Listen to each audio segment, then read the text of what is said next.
क्या करे, दुनिया में कभी भी अंत हो सकता है यार। हंसते हंसते मरूंगा मैं।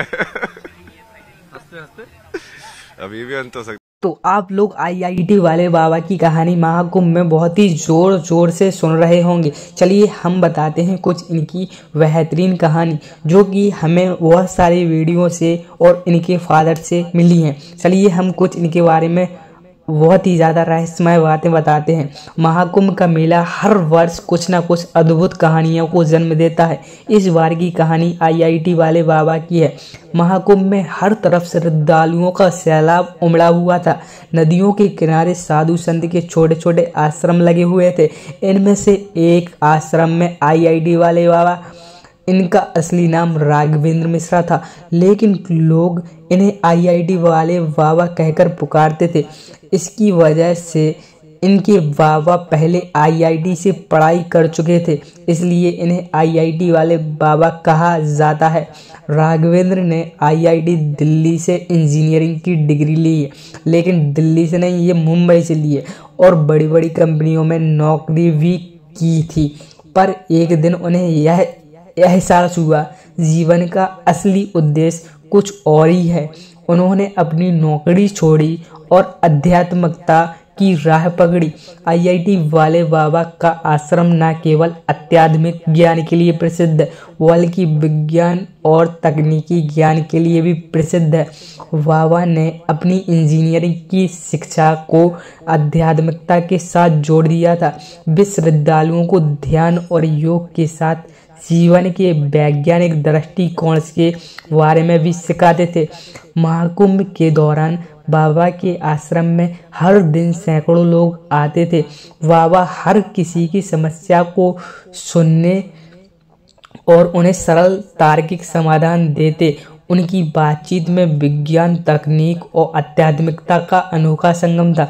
एक दिन एक युवा लड़का उनके पास आया। वह निराश था और कहने लगा, बाबा मैंने इंजीनियरिंग में दाखिला तो ले लिया, लेकिन पढ़ाई में बिल्कुल मन नहीं लगता है। मुझे समझ नहीं आता मैं क्या करूं। बाबा मुस्कुराए और बोले, पुत्र, जीवन में कभी कभी हम अपने उद्देश्यों से भटक जाते हैं। तुम्हें पहले यह समझना होगा कि तुमने यह राह क्यों चुनी। क्या तुम्हारा उद्देश्य केवल नौकरी पाना है या कुछ ऐसा करना जिससे तुम्हारा समाज का भला हो। इसके बाद बाबा ने उसे ध्यान के कुछ सरल अभ्यास सिखाए और कहा, अपने मन को शांत करो और अपने दिल से पूछो, तुम्हें सच में करना क्या है। याद रखो, ज्ञान का असली उद्देश्य जीवन को बेहतर बनाना नहीं, ना ही केवल डिग्री लेना है। युवक ने बाबा की बातों को गंभीरता से ले लिया और कुछ दिनों बाद फिर बाबा के पास आया। इस बार उसकी आंखों में आत्मविश्वास था। उसने कहा, बाबा अब मुझे अपना उद्देश्य समझ में आ गया है। मैं अपनी पढ़ाई में पूरी मेहनत करूंगा और अपने ज्ञान का उपयोग लोगों की मदद में करूंगा। आईआईटी वाले बाबा की इस तरह की बातें महाकुंभ में हर व्यक्ति के जीवन में नई रोशनी लेकर आ रही हैं। उन्हें आश्रम में विज्ञान और आध्यात्मिकता का संगम देखने को मिल रहा है, जो शायद कहीं और मुमकिन नहीं है।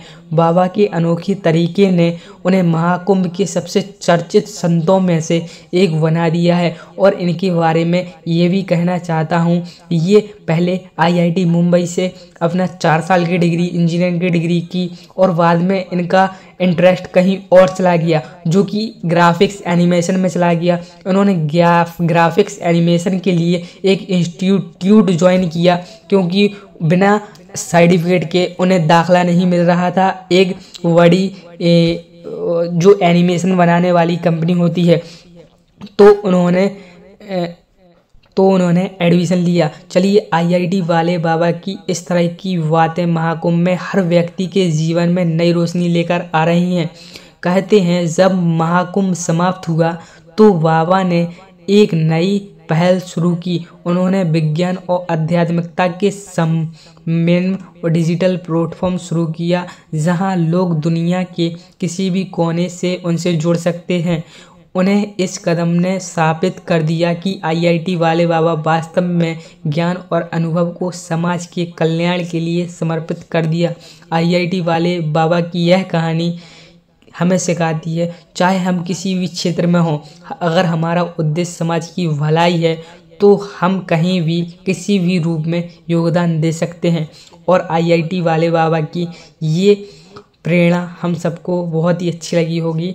ऐसी ही वीडियो देखने के लिए लाइक शेयर सब्सक्राइब करें।